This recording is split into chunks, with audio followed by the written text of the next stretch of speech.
we're off.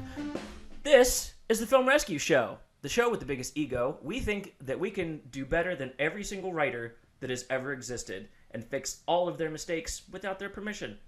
That's just what we do. I am joined on the West Coast by Devin Grubb. Devin, how's Howdy. the beard? Yeah.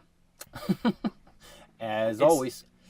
It's like a lot shorter than it was when you left, but it's still not gone. Well, that's because I got an actual job that has, requirements. So. Oh, yeah. Yeah. Okay, that makes sense. Yeah. And then we have a special guest, the man of the hour. You probably know him from What If the X-Men was directed by Wes Anderson, or you might know him from my favorite video, You're Wrong About Plot Holes. Is that what the title was? I think It's Shut Up About Plot Holes. Shut Up About Plot Holes. Okay, yeah, that's right. That was a gift to modern society.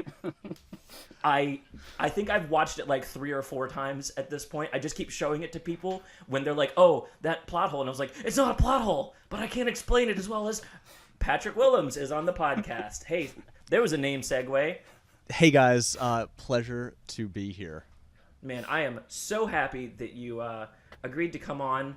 I'm a little... Okay, I won't say I am. Many of my roommates are upset at your film choice to fix today.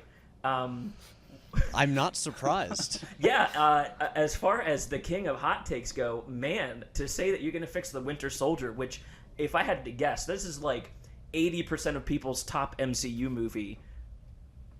Yeah. Yeah, like... Yeah, that is the popular opinion. And for a long time, I had it... I don't know if I had it at the top, but, like, up there. Yeah. And the thing is, I do realize that... stuff I'm going to say now is going to be straight up a repeat of stuff that I said in a video that came out like a couple days ago. Yeah.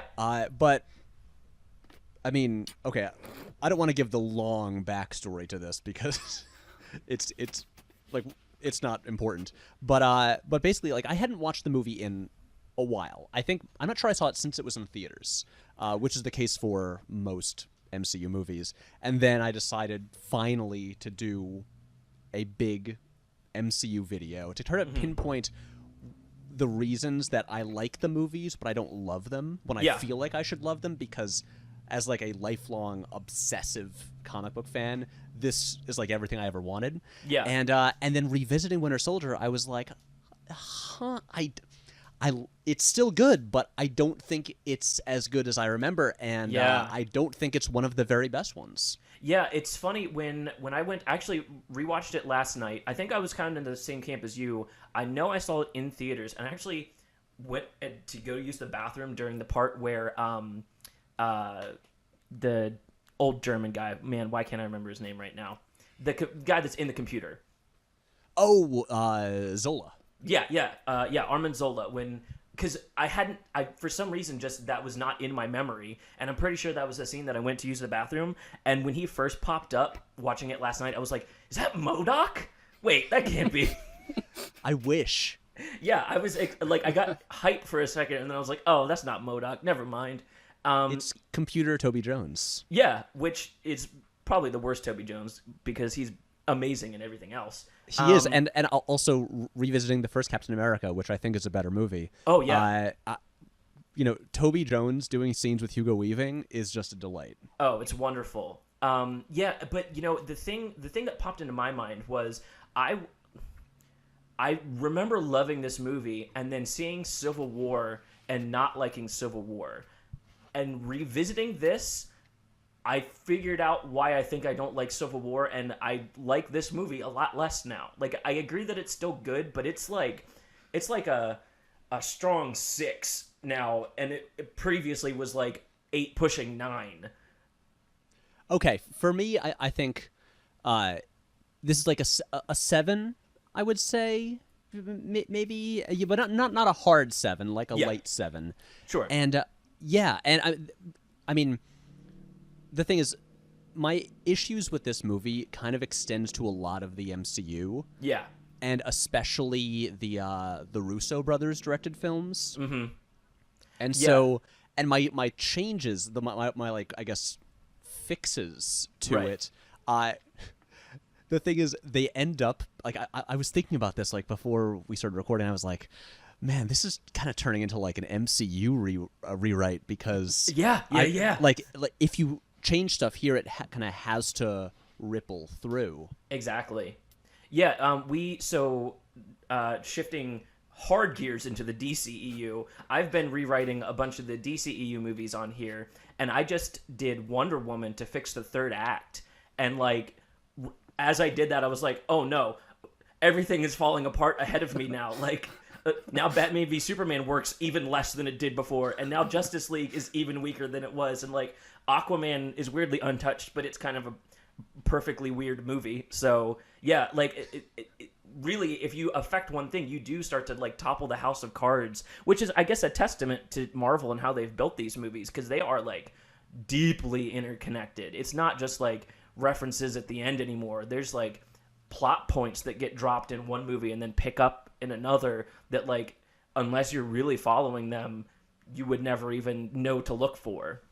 Yeah, that's what's so weird about, I mean, when you say cinematic universe, there's only really one successful cinematic universe at this point, but that's what's the Hotel strange. Transylvania connected universe. Of course, Right. course. But you'll look at, a movie that seems like, oh, this is like Captain America 3, but it's not Captain America 3. Like, and it's what's funny is that, and I don't even know if this is a bad thing, it's just a weird thing, where I'm still not sure if these are supposed to just be viewed as one ongoing story, or if certain things are supposed to stand alone, but then like add up to something greater. Like because they don't even really work the way that comic books work, where it's like, oh, you know what? If you want, you can pretty much just read the ongoing monthly series Captain America and ignore other stuff. And just like follow that one character, because they don't really work that way. And so it's weird. Not bad, just weird. Yeah. Well, they deal with a weird thing. We discovered this last year recording a video. We did a bunch of interviews. Found out the vast majority of people we talked to have watched like maybe 4 or 5 of the movies, which makes it tough when you're going, because like, if you've watched all of them, you go in and you pick up everything. And for everybody else, they have to come in and be able to get the storyline without having seen the storyline. I think that's a weird thing the movies deal with that, like, you're not going to get in the comics as much. Yeah, but also it doesn't seem to hurt the movies, because the ones that are the most connected, that require the most knowledge of previous events, make the most money. Yeah. That's so true. Now, Devin, have you seen this movie before? Was this your first time watching? I can't remember if you told me you saw this in theaters or not. No, I've seen it multiple times. I have not watched it recently, but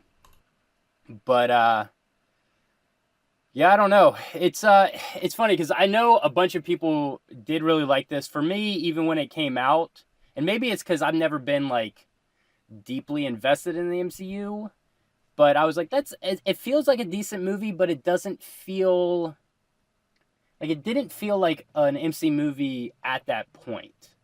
I don't know if it's because they were trying different things, but I don't know. It was a weird one for me. I had like weird feelings about it. I enjoyed it and I've watched it a bunch, but I've never watched it because I was like, I need to go watch Winter Soldier again. I've always rewatched it because somebody else is watching it.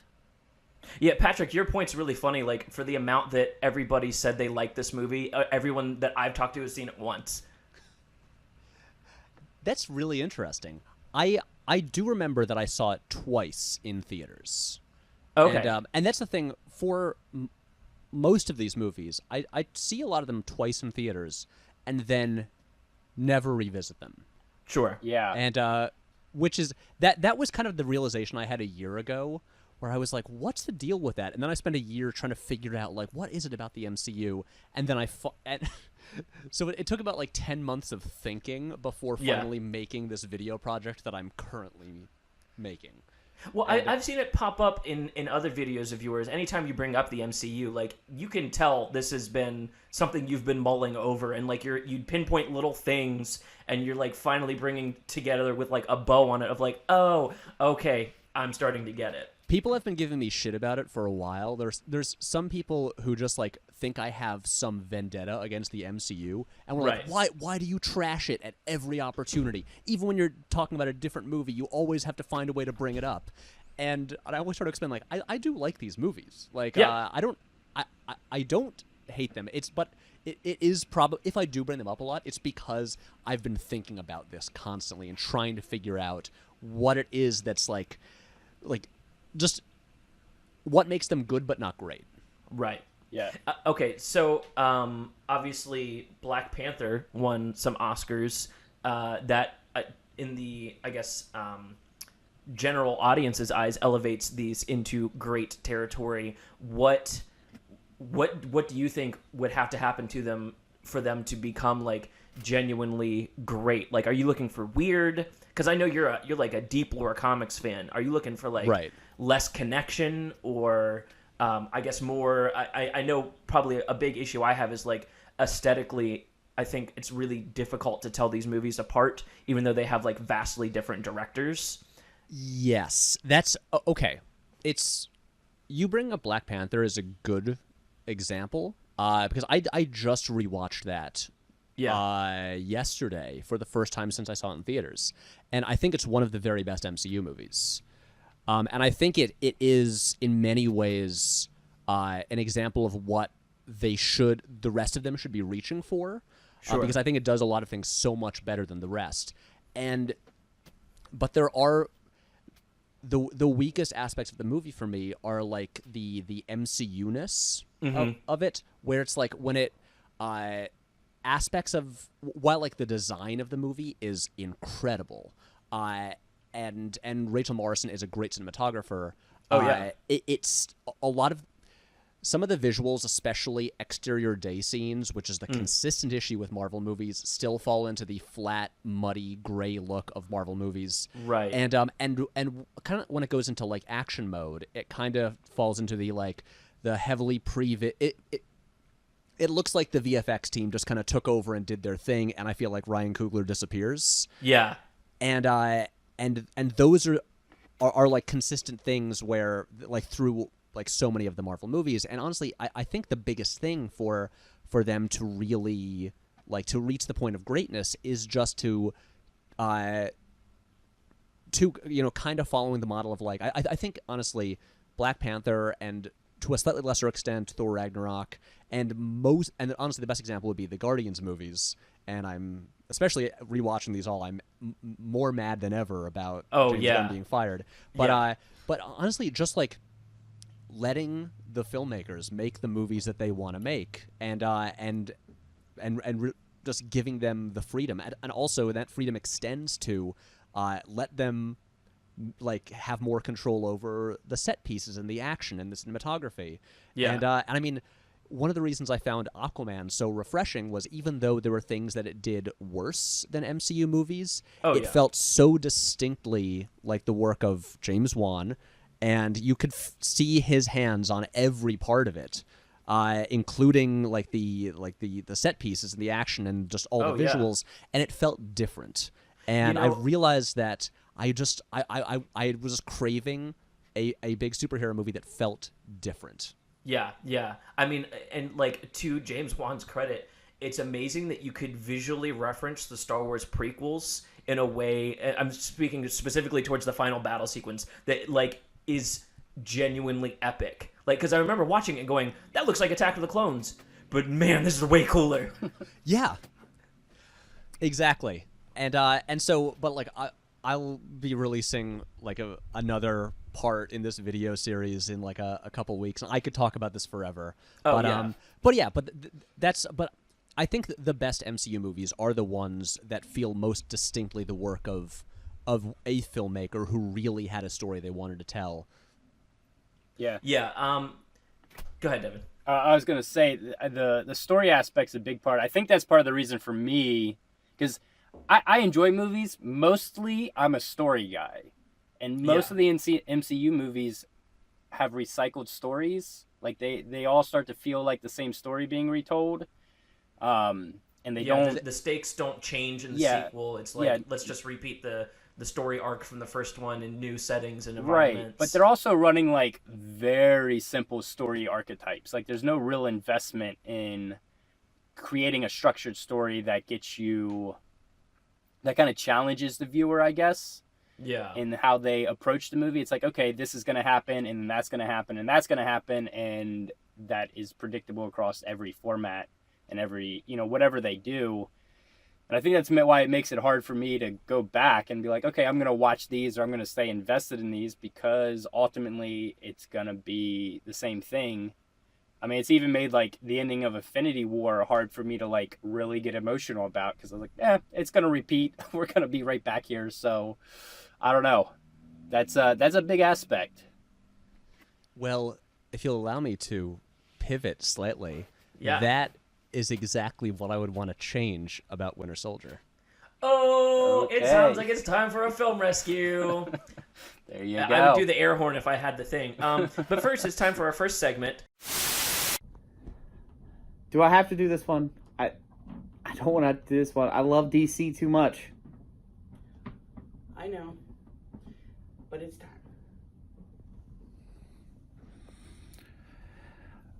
Welcome to Michael's Film Funeral, DC edition. I've got to talk about DC movies.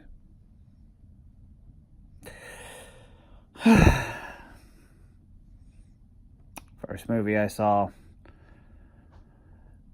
is Batman vs. Superman, the Ultimate Edition, because I'm a real fan. So I watched the whole movie. All of it. In all its glory. Everything it deserved to be. It still has so many problems. I think the acting's fine. The script seems a little bleh, and everyone's gonna make fun of the Martha line, but no one ever actually thought about that until just now, that both their moms are named Martha. So it's like, whatever. I have to do this. Let's do it. It's got pacing problems, the villain is treated wrong, and Wonder Woman is very underused, and they barely introduced anyone, and it's kind of bad, okay? It's 4 out of 10, alright? It's 4 out of 10. Oh.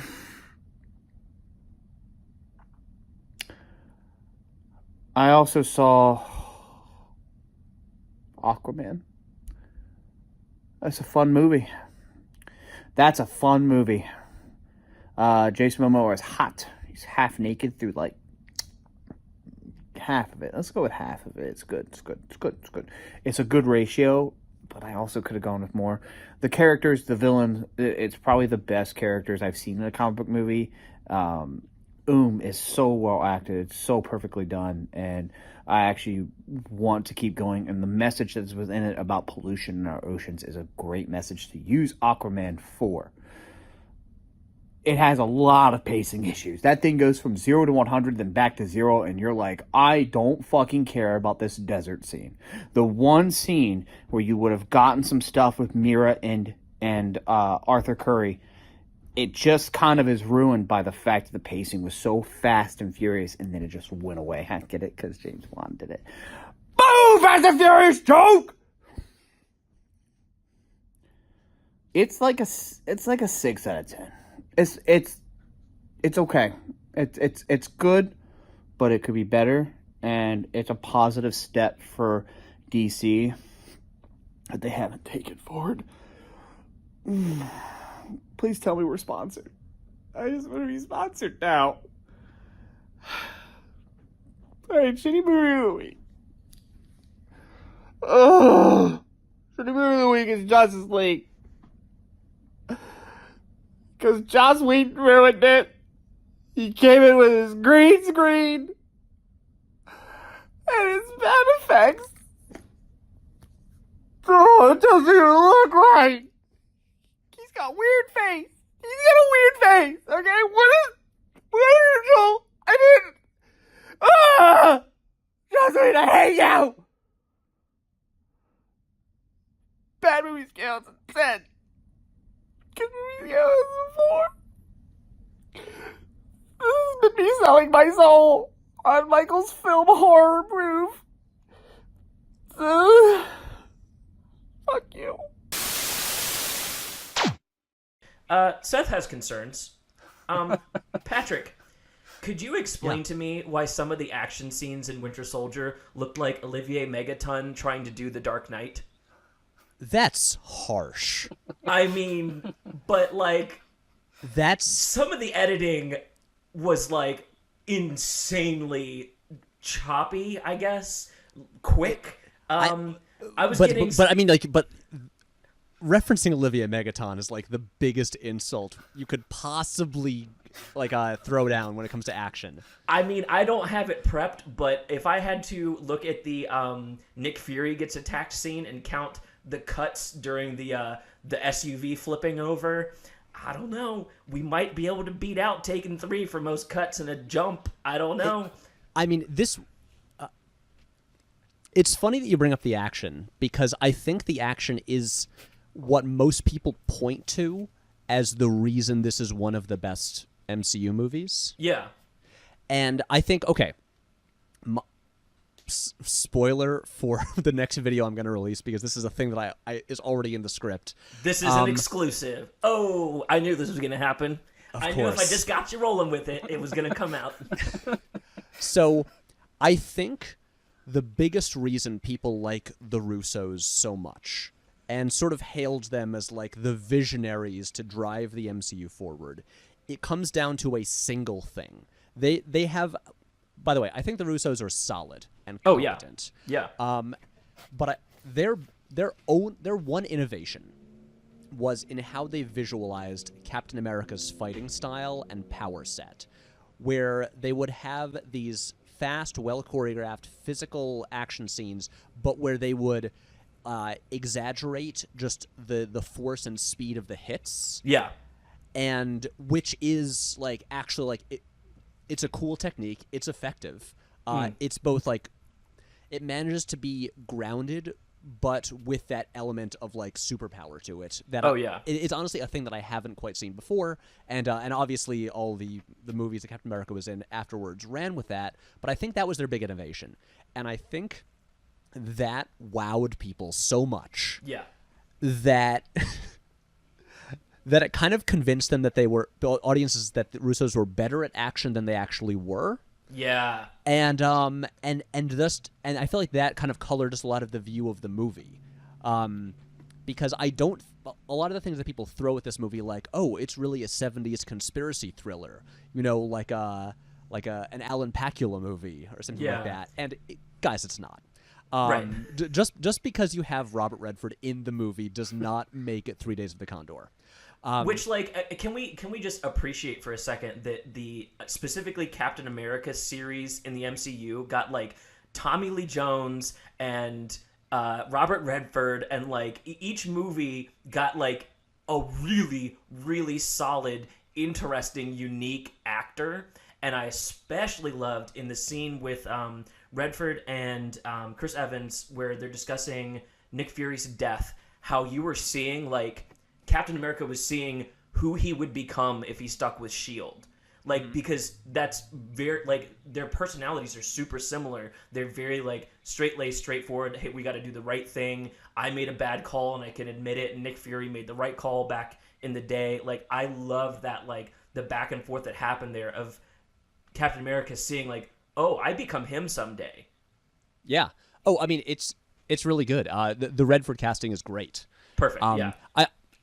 I'm just going to wrap up your little just response to your thing about the action. I was harsh. I was harsh, but I was definitely having some flashbacks. I do think a thing with a lot of the Russo action to me is it feels very second unit directed. Oh, yeah. Where it's like, especially when you compare it to, like, Whedon's action. And I realize they're going for a different thing, but there are very few, the action doesn't have a lot of money shots. Oh, yeah. Let's put it that way. It has a lot of rapid takes. That I think the action has a good rhythm, and sure. And I feel like they're one of the few things that I feel like I'm about to sneeze. But I would say this is one of the few movies that actually learned the right lessons from Paul Greengrass's action style, where like I think Paul Greengrass is the only guy to like really understand how to do the like shaky cam rapid cutting style but have it work, because he knows how to like still give you enough info about the geography so that you can follow what's happening even if it's like kind of disorienting. And I think they learned the right lessons where, and so there's a lot of cuts here, but almost never, at least personally, am I disoriented. Like the thing with Olivia Megaton is it's just like it's just incomprehensible. It's just garbage. And this just Yeah, I mean, I felt like I was stuck in a time loop. Like it would reverse and then it would like start to play again, and then we'd skip back in time and then go to a different angle, and now we're in a new angle, and then skip back in time again, and I'm like, wait, where am I? Am I stuck in the Matrix? What is happening? There's so much going on right now. right. Am I taking crazy pills? Exactly. So it's not going into that territory because like you can still follow it, and I just don't think the action is especially unique, other than the way that like Cap's fighting style is visualized. Yeah, I like the way that they kind of, cemented that in. I did have another concern. Okay, so I totally forgot while watching this movie. Falcon pops up at the beginning, and then, like, just before the third act. Where is Falcon through most of this movie? Like, he's given literally so little to do. And this is the movie he gets introduced in. Like, this is his, like, MCU introduction. And he's just got, like, nothing to do. It was beyond frustrating. Like, and this probably is the movie with the most character development for him as well. Like, I have concerns, Patrick. And for that matter, Winter Soldier also doesn't pop up until, like, way late in the movie. Like, both of these guys are kind of getting neglected within the MCU, and I'm just, like, super concerned. Like, are we going to get a movie for Falcon? Does Winter Soldier... Right. Yeah, I mean... Does Winter Soldier get a movie? You know what I mean? Like, I need some character development for these We'll guys. see. Well, the thing is, the two of them are getting a show together. What? So... Really? Yeah. It's one of the three MCU Disney Plus shows are they're Loki, Scarlet Witch, Scarlet Witch and Vision, and what are they going to call it? Winter Soldier and Falcon. Or Winter Soldier, Falcon, and Friends. Yeah. And yeah, I mean, or Justice League and Friends. You know what I mean? Same thing. I mean, kind of same thing. Like, honestly, don't have any action scenes. Just have them be roommates, and just that's the show. Because they don't get along, they have a fun dynamic. Honestly, I think the only times Bucky is interesting is when he's paired with Falcon, because they just hate each other, and just like put them in a cramped New York apartment and just make a sitcom. That's what I want to see. Honestly, I think that's what all of us want to see, Patrick. I mean, I mean, being for real, it is funny how Falcon is not in it that much and becomes an Avenger so quickly. Oh my god. It's like, oh wait, he's Cap's friend. They hung out twice, and now he's on the team. Yeah, it's like, and Spider-Man, who actually has powers, let me remind you, has to work his butt off to get in. But Falcon, oh yeah, no problem. Yeah, he's got like a wing set that's also not unique to him that other people also have. Oh my god, yeah, that's just It's freaking. I was gonna say it's just Cap making up for all the times he made fun of him. That's all. He feels guilty. Oh yeah, on the left. Yo, oh my god, I love how that came up. Oh yeah. Yeah, it came up again at the end of the movie, and on the left. Oh, perfect. I mean, like, it's so perfect. I've said this before, but just the characterization in Marvel movies is like their strongest element, and like the introduction of Falcon, and like you get to know him so quickly. The dynamic between him and Cap is established like so cleanly and effectively. It's really good. Yeah, like that is not at all one of my issues with the movie. Nice. Well, are we ready to rewrite this thing? I am so ready. I've been ready. Let's do it. So, Patrick, how are you? Yeah. How much do you have, Patrick? What do you got? Okay, so I've got some of this figured out, and I figured that as we're talking about it, we can figure I'll get us started. Oh, That's yeah. what we're good at here. It's our thing. Okay, great. I didn't know if you needed me to come in here with a whole outline for the whole structure of the movie rewritten. We do entire episodes based off of one sentence challenges, so that's Yeah. Oh my, he's Great. not Great. lying. Yeah. Yes. So here is my big thing with the movie. I think early on in that scene where Nick Fury shows Cap Project Insight with their whole new system with all the helicarriers to basically be able to preemptively stop any attack before it happens, which is basically It's kind of like Minority Report, troubling. Yes. And so and Cap is not on board with it, and he's he has the line this isn't freedom, this is fear, and he's you can't just point a gun to the whole world, and I think that's a really interesting idea. Captain America returns to the 21st century, and SHIELD, this organization that had been around it seems for him he has this dilemma now where this organization that he's dedicated his life to, the cause that he signed up for way back in the 40s, suddenly it's turned into something that he's not fully on board with. Yeah. And that's a really interesting moral dilemma for him. And I feel by suddenly revealing that, turns out SHIELD is actually run by Hydra, and they're all evil Nazi terrorists, and they're just going to use this for evil, kind of just removes any moral conflict there for him. Yeah. Where it's not this isn't really SHIELD anymore. It's Nazi terrorists. Right. And it's just him fighting evil. And that idea and internal conflict that's presented early on in the movie just kind of goes away. And I think it would be more interesting if Hydra had not infiltrated SHIELD. And this is actual and the movie has to build to the point where he makes the choice to break away from SHIELD because he can't align himself and go along with the plans that they have. So you're talking he goes full nomad in Winter Soldier? Yes. Oh, yes. Okay. That would be awesome. I'm on board so far.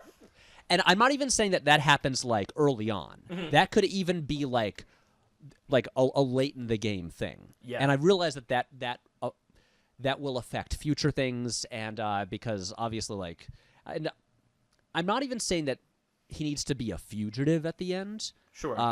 But just that he has to actually make the choice to. And one of my issues that I said in the video is that the post Phase 1 movies seem to avoid having forcing the heroes to make really hard decisions that have real consequences. Yeah. And I feel having SHIELD be infiltrated by Hydra takes away the hard decision for Cap. Yeah, you obviously have to take them down, and if he's this super Boy Scout, yeah, totally, I'm following. And especially because initially they attack him. Yeah, he doesn't even have to make the first move. They attack him, so of course he runs, and he fights back. And so I think just building to the point where he actually,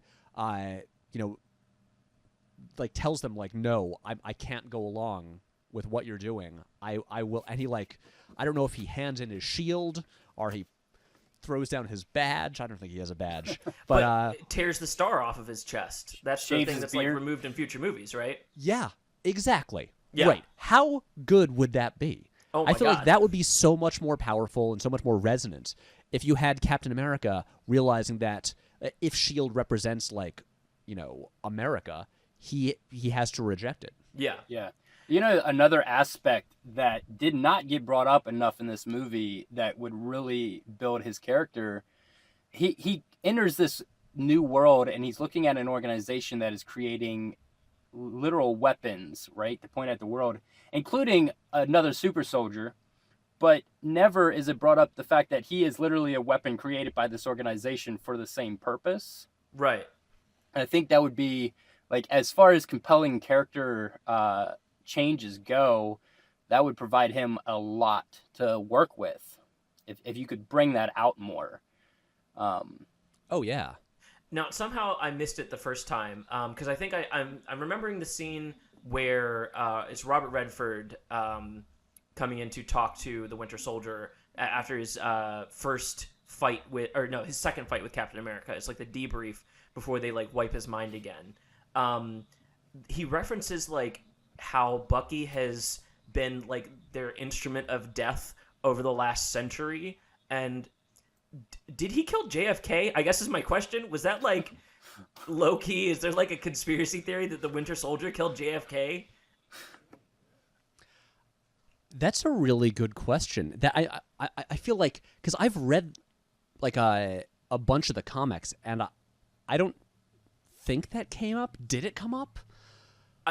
There's just this weird obsession with period superhero movies with like trying to either make JFK a mutant or make his assassination like from a superhero, or like I think it's just the conspiracy nature behind, you know, the actual event. But like I remember watching that scene going, are they saying Bucky like killed JFK? Is that what's happening here?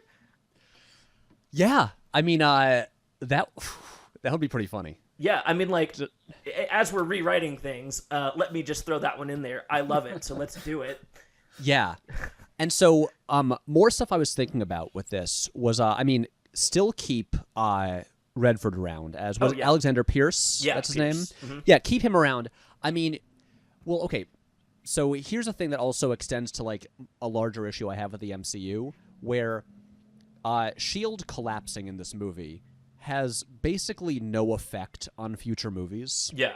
It seems like a huge deal, because this is like this organization that does so much. They brought the Avengers together. It's what Cap works with, and then I mean, also I've never watched the show Agents of S.H.I.E.L.D. and apparently it was like dealt with there, but the movies basically pretend that show doesn't exist, so we will as well. But like in like the next movie that like Cap shows up in, which is Age of Ultron, you know, he's still just doing the same kind of missions, just with the Avengers. Yeah. And so his life hasn't changed at all.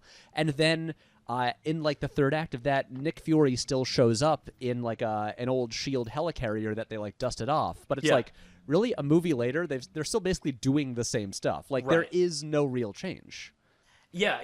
The effects don't really ripple out in the way that like other things, because they even set up the end of Civil War in this movie with the in the same scene that I was mentioning earlier, where they bring up that Howard Stark was potentially killed by the Winter Soldier. Like that was dropped in this movie, and I didn't even realize like the repercussions until Civil War. And then I was like, oh my god, they really like went hard into this. They knew what they were doing in the next one.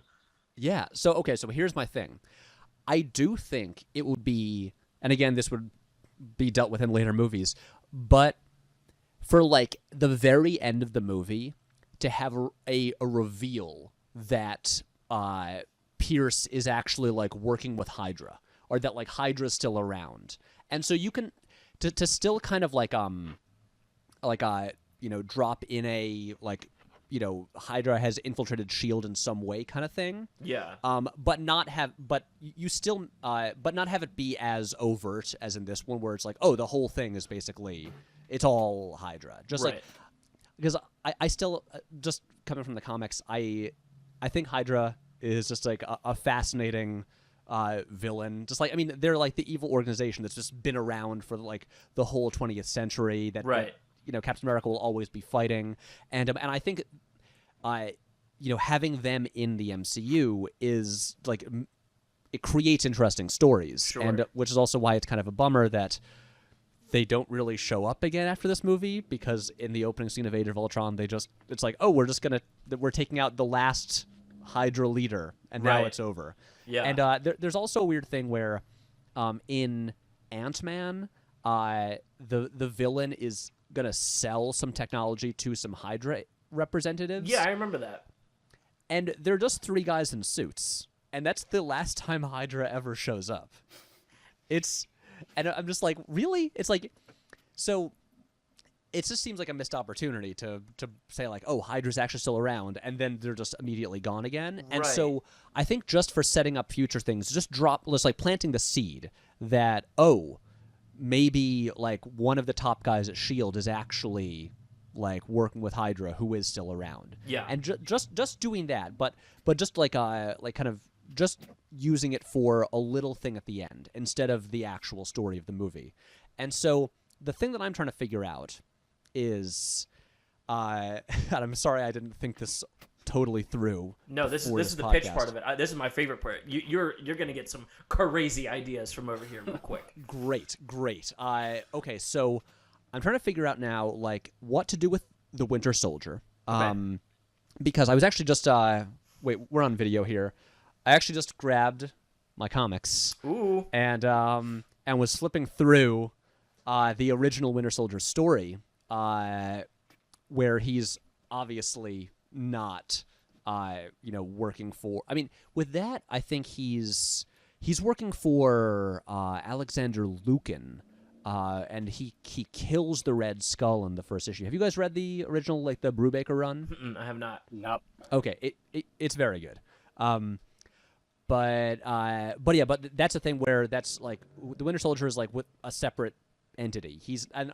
They don't do Shield being infiltrated by Hydra. Sure. That's not a thing that happens. And so he's just like a separate, like a person working for a different villain who just kind of keeps popping up. And in that one, it's there's a part where Nick Fury like figures out that he's Bucky, and like he's the one who tells Cap what the deal is there. And but I'm trying to figure out like how do we handle the Winter Soldier, and also who the main villain is. Okay. If it's not going to be Hydra / Shield. I've got based off of what you just said there, I've got a unique little fix that actually might do two things. What if we Lois Lane Falcon and have him investigating Winter Soldier as soon as he pops up, so Falcon is the one who delivers the news to Cap that it's his old buddy Bucky. Okay. Emotional hit, gives him a little bit more to do throughout the movie. And so this means... Go ahead. So this means that Falcon... Does Falcon work for S.H.I.E.L.D.? No, I'm thinking... Is he a reporter? I guess I'm thinking this is more of like a favor for Captain America. You know what I mean? Like they're buds, obviously, from the beginning of the movie. And then Right. if... and especially with... Scarlet Witch dropping the line that like nobody can figure out who this guy is. You know, we get now like scenes where Falcon is talking to like maybe old military buddies that might have information, and it's like, you know, bringing Punisher does this a lot, where it's like the interactions between like old soldiers kind of like builds out how damaged these guys are. Go ahead. Wait, you could have a great scene because he works at like the VA, yeah, like the VA, where he's talking to some old guys who were, I don't know, maybe they were, you know, around, I don't know, they were like special forces guys in like Korea or something like that. Sure. And like one of the guys like has a story about encountering the Winter Soldier. Okay. And you get this whole thing of like he's like this ghost who has appeared like just like throughout the past 50 years. Yeah. And having a guy just like, I feel like that could also like just add a lot to build up the character before we really spend time with him. Yeah. Also, here's a thought. Introduce him earlier on, because in the movie Cap doesn't actually see him. Well, he doesn't really like learn. Actually, okay, wait. I forgot about the part where he does see him early on. Yeah, well, I mean, he sees him after Nick Fury gets shot, which is like early-ish, but not, I guess, but that early. I'd be removing all of that. Okay, because you wouldn't have, because since S.H.I.E.L.D. isn't evil, they wouldn't turn on Fury. Okay, I follow. I think actually, sorry, I'm talking too much, but last thing I'll say for a bit, I think having Cap turn against Fury, because we know Fury. Mm-hmm. Fury's the guy who brought him in. He has a history with him, and I think having Fury be the guy that Cap like resigns to, I think would make that more powerful, because that's a relationship that actually has been built up over multiple movies. Yeah, for sure. The other thing I'm thinking here is, I think what Cap and Black Widow, as they're like Because so are you still having Shield attack Cap? Nope. Okay.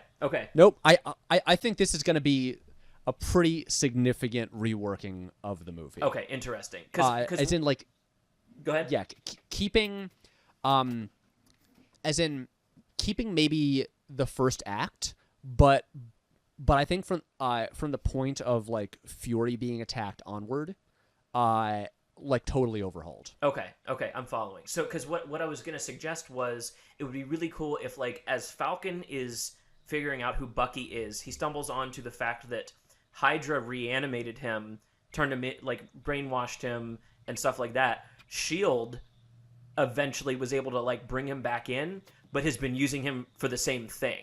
Like he's their Jason Bourne off the books Black Op guy. And so then the hit later is even more emotional because it's like, oh, this organization that from Captain America's point of view, this organization that's like, you know, taken me in and was Peggy Carter set it up. Not only have they turned against me, they've been like brainwashing and like, are we far enough into the podcast where I can cuss? I mean, you know, keep it civically, but yeah, I did earlier. Sure. Yeah. No, I was gonna, you know, I cuss a lot in real life. I try not to on the podcast as much as I can. I realize I should have checked before I did earlier. I think all you said was shit, and I don't think that is. Oh yeah, as bad. I wasn't sure what your rules were. Yeah, we don't have set rules really. It's just kind of like how mad is Seth and how far into the podcast are we? How many drinks are involved? I've only had one. I'm good.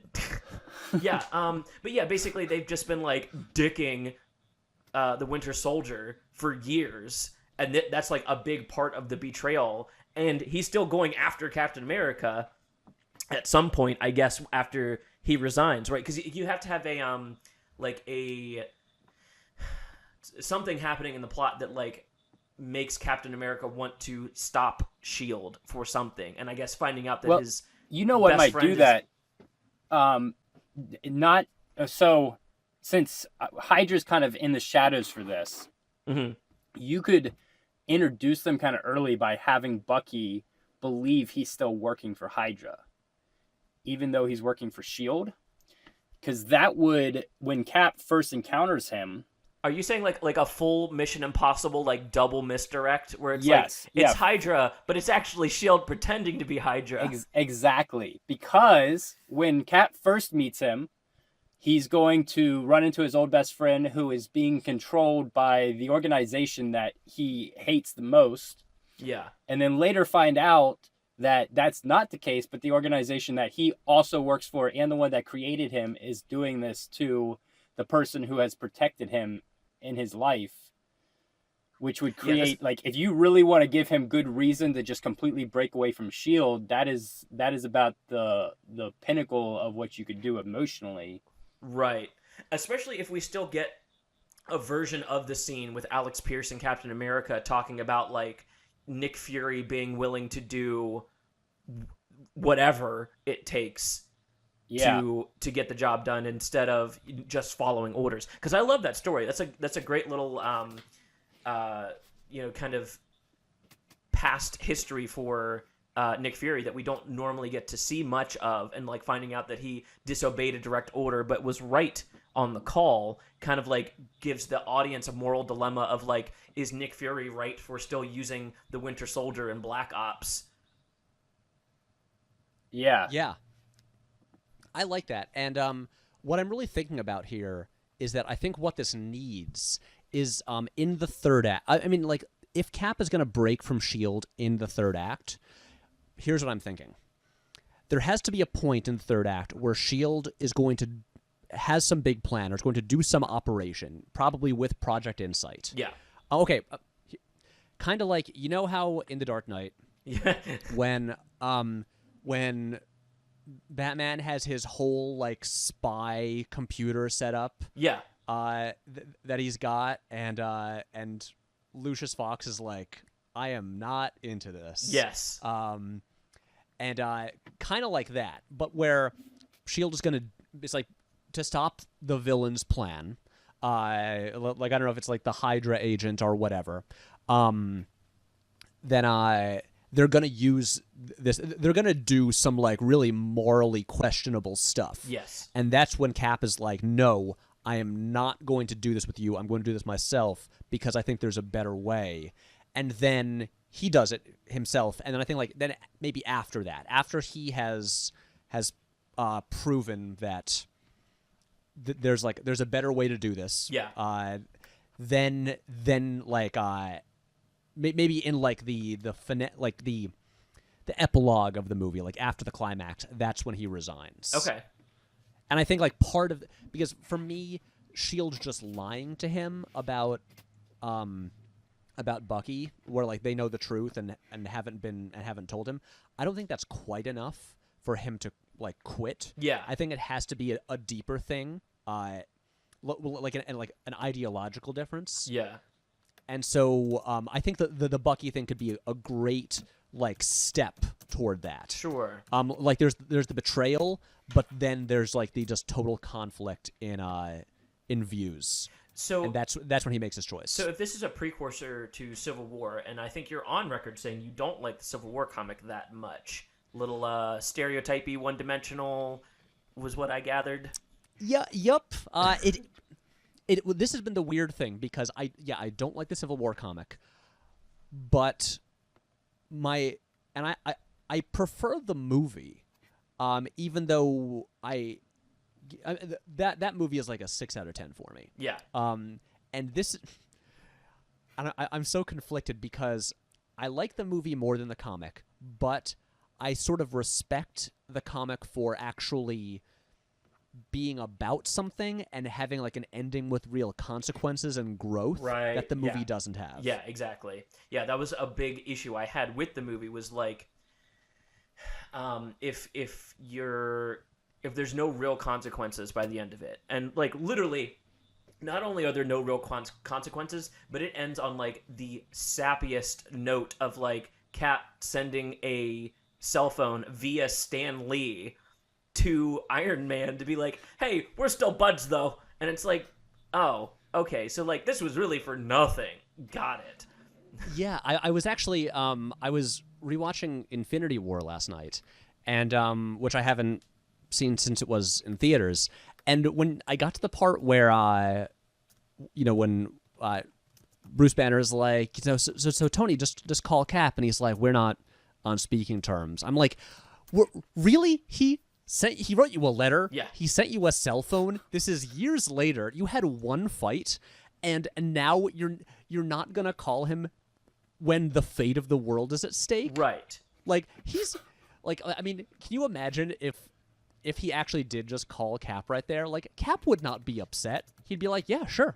Like great, let's do it. We got to stop Thanos. Like it's so petty, and that's the thing. And that scene in an Infinity War, I mean, just take the cell phone out of it, that would have landed way harder, and you would have felt that more if there had been no letter and like no FedEx package at the end of Civil War. Right. Yeah, exactly. So what I'm thinking, all right, so jumping back into Winter Soldier, your rewrite is making it way more 70s spy thriller than the actual movie is, which I love because part of the beauty of them is all of the characters at a certain point become dubious enough that they could be the villain, because that's right. That's the big reveal is like who was the villain. So regardless of if it's like at the end of the day, it's like the ideology of S.H.I.E.L.D. versus the ideology of Captain America, and there's no real like harsh villain, which again Civil War tried to do even more with not Baron Strucker, Zemo with. He was such a non-villain, but he was supposed to represent like the ideological separation, I guess. And it held no weight. So if we're setting that up in this movie, it could potentially make Civil War land harder because now we know where Cap lands on things because we just saw a movie about it. Yeah, exactly. And I still do think there has to be a villain to fight. Oh, sure. In this Winter Soldier rewrite, and honestly, maybe it should be, honestly, look, I love the Red Skull. Me too. And I love the way that the Red Skull constantly returns throughout history. Okay. And like different people will become the Red Skull. Uh-huh. And so you could kind of mix 70s spy thriller with like the pulp of First Avenger. Okay. Where you've got a villain who, let's say it's like Alexander Lukin, or like some kind of like Hydra fanatic. Sure. Who is like controlling the Winter Soldier. Okay. Like maybe let's say he currently has control of him. And you could have a third act reveal where he like rips off his face and he's like the Red Skull reborn, like in that body. I love it because of how Mission Impossible it is. B, I love it because it's just great. Okay, I'm very much on board for a Red Skull copycat, I guess we're calling it. Is that? Yeah. Yeah, okay, I'm on board. Right, and so you still get that idea of Winter Soldier, that Cap is still, fighting the same battle he has before. He still has the same enemy. Yeah. But you have more. You have more like thematic complexity. Yeah. Because he's actually has like, because the Shield stuff is not as black and white, and you get the pulpy villain stuff. Yeah.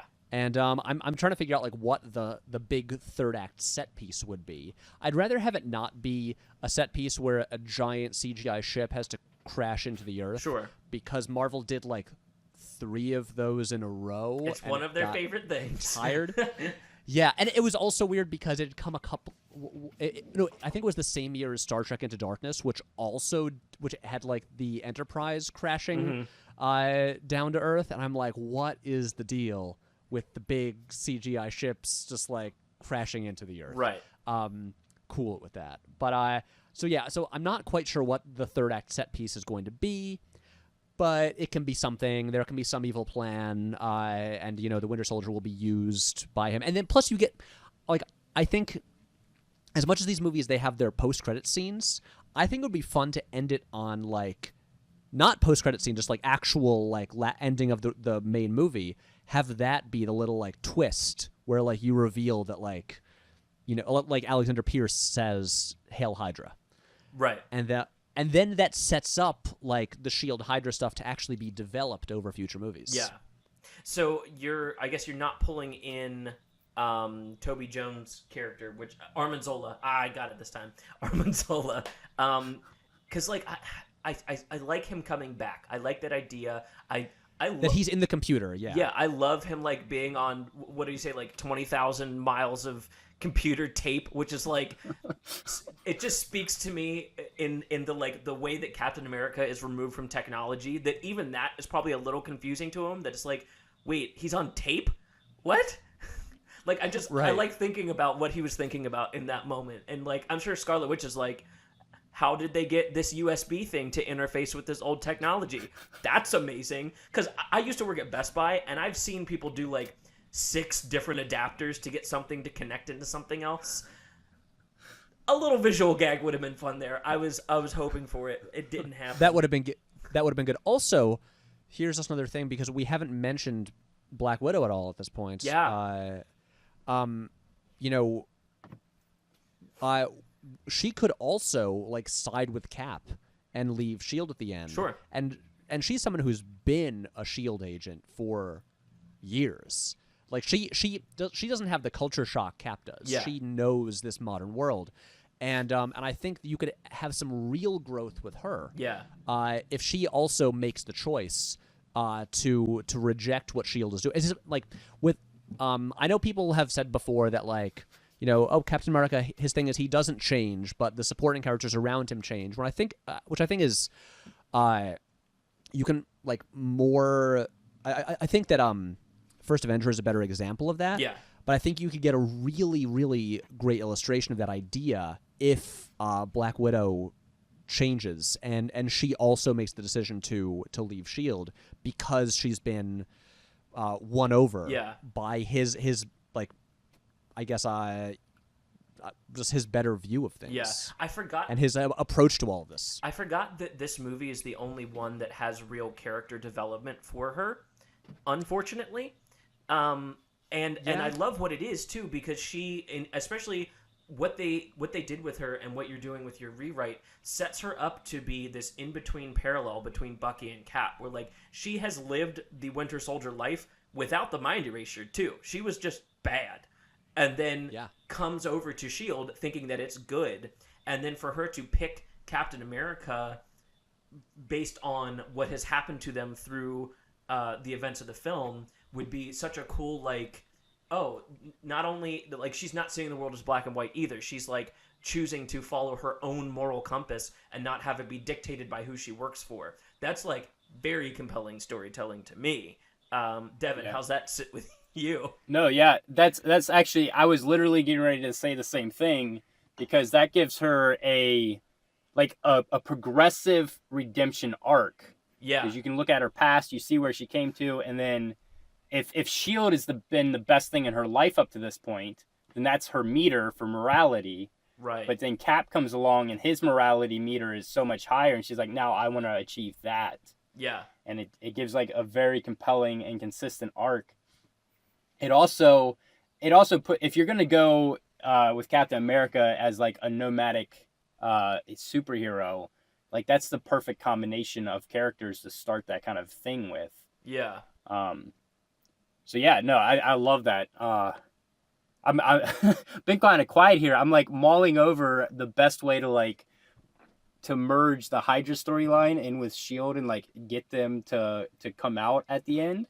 But one thing, when you said Red Skull, one thing you could kind of drive, you could have Cap decide to leave Shield much earlier, like mid to end of the second act. But if you're introducing the Red Skull character, just make sure he's bad enough that Cap realizes he needs Shield to defeat him. So then you know the split is coming, but it doesn't come until after the end. Yeah, the enemy of my enemy is my friend for the third Right. act. Right. Yeah.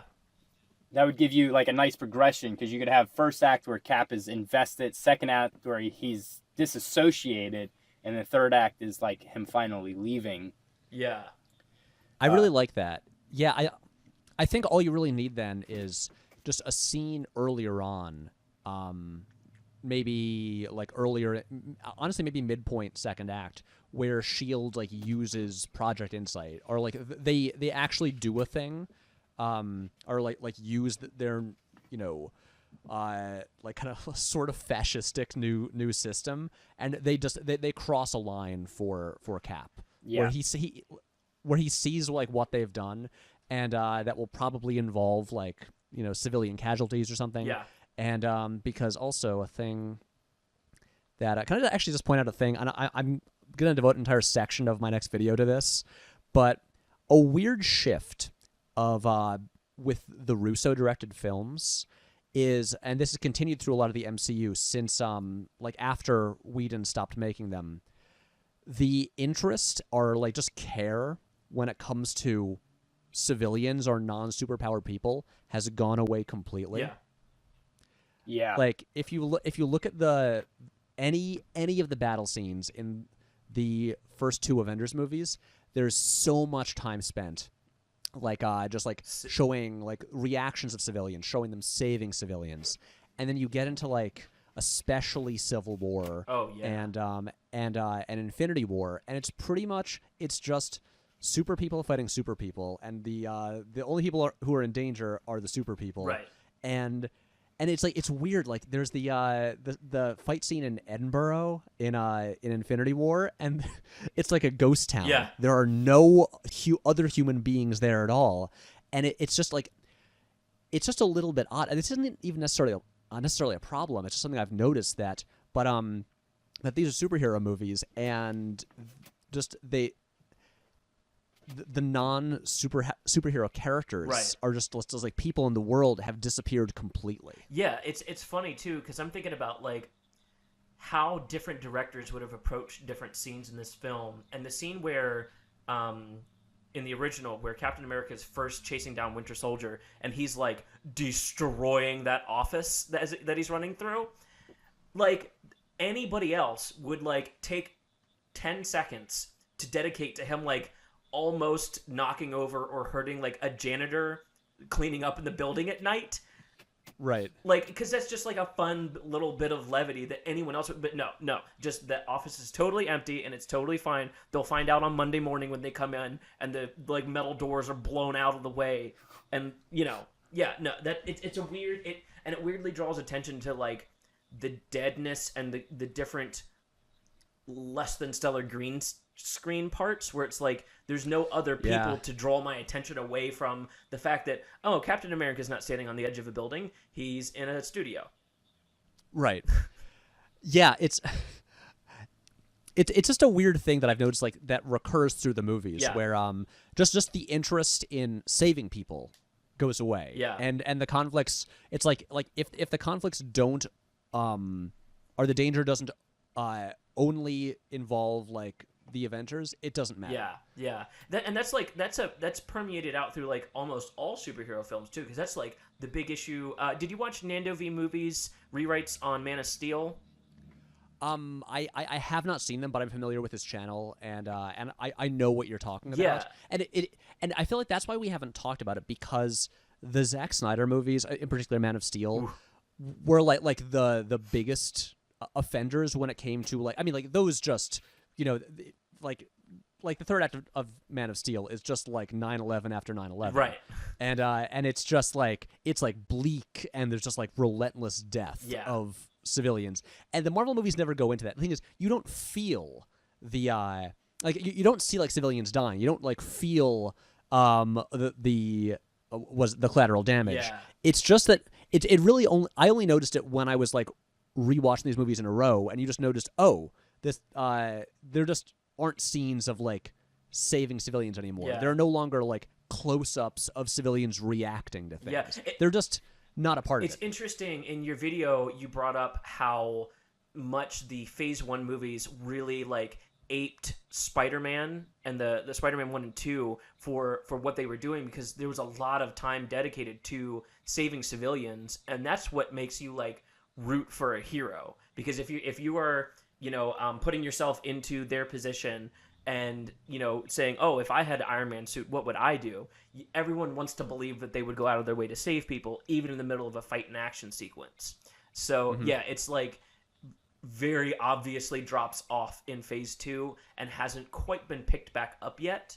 Like even as far as like the civilians getting dusted at the end of Infinity War, like we don't see their faces, we don't really like we see it happen, but I'm focusing on Nick Fury. Is he gonna go? That's what I need to know right now. I don't care about all these other people.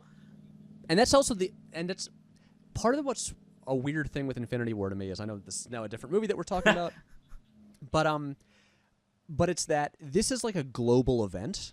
It's like an alien invasion. Yeah. And we only see the perspectives of the Avengers. It makes it feel like smaller than it is. Yeah. It's weird. Like, okay, here's a funny thing.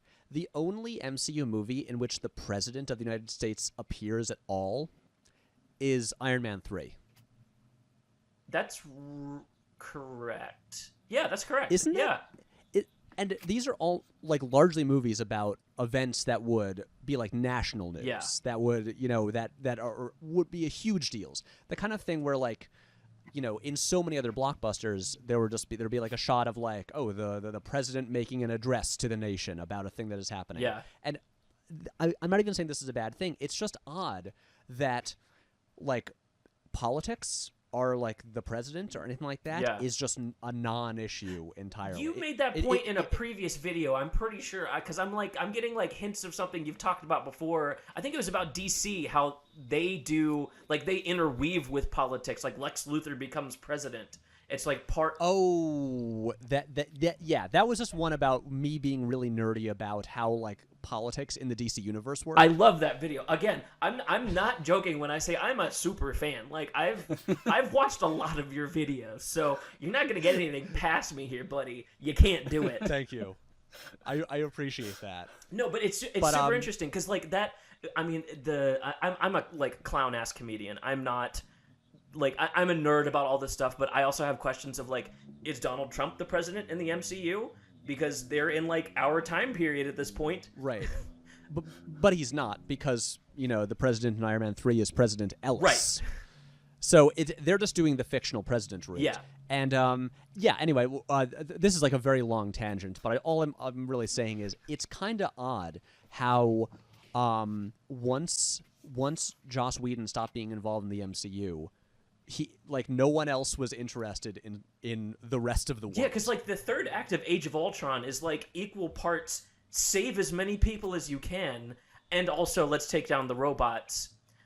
Yep. Devin, that night that I got like shit-faced drunk and we did the comparison on MCU villains, Ultron was like top 3, right? Okay. Now I gotta cast my mind back. I know he was up there. Oh man. Because I know Hela was up there. I know Killmonger was up there. I'm pretty sure Ultron was. Yeah, I think for the MCU. But we specifically didn't include Loki because it was like he's too middling as far as like who he's allied with for us to count as like a full villain. Right. But yeah, I could go. I think Age of Ultron is my favorite MCU movie, but I also just like love James Spader, so it's hard for me to do it. He objectively. He is pretty great. Oh yeah. Okay, so was there a point there with like your Winter Soldier rewrite? Do you want collateral damage to be important to the plot? No. I mean, no, not important to the plot. I would show Cap saving some more people. Yeah. Just add a bit of that. Actually, here's a question about the way you guys do this. Do you get into like changing like the crew or the directors or anything like that? There have been times where like I have fired everybody from a movie after the movie came out. This whole thing is very tongue-in-cheek. Like, we know that like we are not the experts on this. We love movies. Devin and I both like became friends over a shared love of like writing short films and comics and things like that. So yeah, it's very tongue-in-cheek. If you want to fire people from Winter Soldier, you go right ahead, Patrick. This is your call. Okay. I'm really gonna drop some hot takes here. So I knew it. I think the Russo brothers are very solid and totally competent, and like, this was like a big shift for them. Yeah. After years of like directing Community and Arrested Development, and I think that they did. They adapted this like very nicely. I think you could do better for directors. Okay. I would fire the Russo brothers because I also think like. I don't love, even though like I enjoy all the movies they've directed, I don't love them becoming like the main like visionaries in the MCU. Yeah. I think that has made things a bit just less interesting overall. Yeah. I think actually this is not like that crazy to take. I want to see this movie directed by Doug Liman. Okay, you're gonna have to refresh for anybody who doesn't know. Okay, well, Doug Liman, I mean, the really obvious parallel is he directed The Bourne Identity. Oh, okay. But he also directed Edge of Tomorrow. Oh, I love that movie. And he directed Fair Game, the Valerie Plame movie with Naomi Watts. And so he's actually made a modern movie about, like, complex politics and the CIA. Okay. And so he basically created the modern spy action thriller. Yeah. He made straight up, I think, one of the best action blockbusters of the past decade with Edge of Tomorrow, and he's made a movie that is just like a drama about complex politics. Yeah. And like the Pentagon and all of that stuff. And so I think that is a guy who would have crushed this. Okay. I think he's better at action. I think he has a better visual sense. I think just in general, he would really just deliver like a better movie. Okay. Now, so I know based on what I've seen of his character development is rested largely on his actor's ability to convey complex emotions in the down scenes. I don't know how much I like that from Marvel. Is there like a writer you would want to introduce to kind of like supplement that in his filmmaking? I mean, I'm sorry, that was like a very asterisk question. The thing is, I think So Marcus and McFeely have written all the Captain America movies, and Infinity War. They're kind of like the go-to Marvel writers. The thing is, I think they're very good at a lot of the important things. I would just rework the story. Okay. Because I think they're very good at the character moments and the like really efficient, effective characterization. And so, yeah, honestly, I would keep. I mean, you know, I feel like it's a cheat to be like, oh, just get like Christopher McQuarrie to write it. Like he's good. He'd be great at these things. But like, the thing is, I do think Marcus and McFeely could totally do like the right script for it. I think they could, just with like a slightly different story. Yeah. That's really it. Because that's the thing. I'm pretty sure that a lot of the major aspects of the story, like, oh, when Hydra has infiltrated S.H.I.E.L.D. and then Cap has to take S.H.I.E.L.D. down. I don't think that was entirely like their idea. Yeah. I think that was probably like, them being told, okay, here's where it has to end. Like, figure out the stuff in between. So yeah, I'll keep Marcus and McFeely. I'll just replace the Russos with Doug Liman. Interesting. And would you want to keep him around for like future movies, or are you just thinking a one-off for this one, just see what, like, if he had a sandbox to play with, see what he would grab? It's funny, he's never done sequels before. Yeah. He also has a weird way of a weird kind of like slightly improvisational way of working.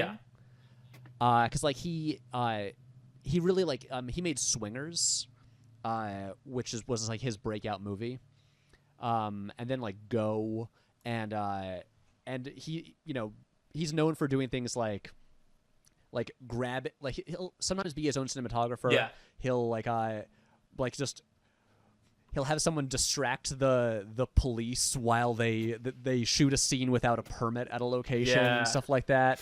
And things like that's why he didn't come back. He didn't get invited back for like the Bourne sequels, because it was like a messy production on the first one. It turned out well, but he I could see him making a very good movie, and then Marvel being like, this guy does not follow our orders the way we want them to. Yeah. Maybe don't get him back. I mean, but also, like, it's hard to say, because with the changes that we've come up with for this movie, the ripple effect would be so significant that I feel like Civil War would have to be very different as well. So it's hard to even say without spending another hour and being like, okay, let's totally rework Civil War to figure out who I'd want to direct that. So, short answer, maybe stick with one movie, but it's hard to say. Yeah, I like that.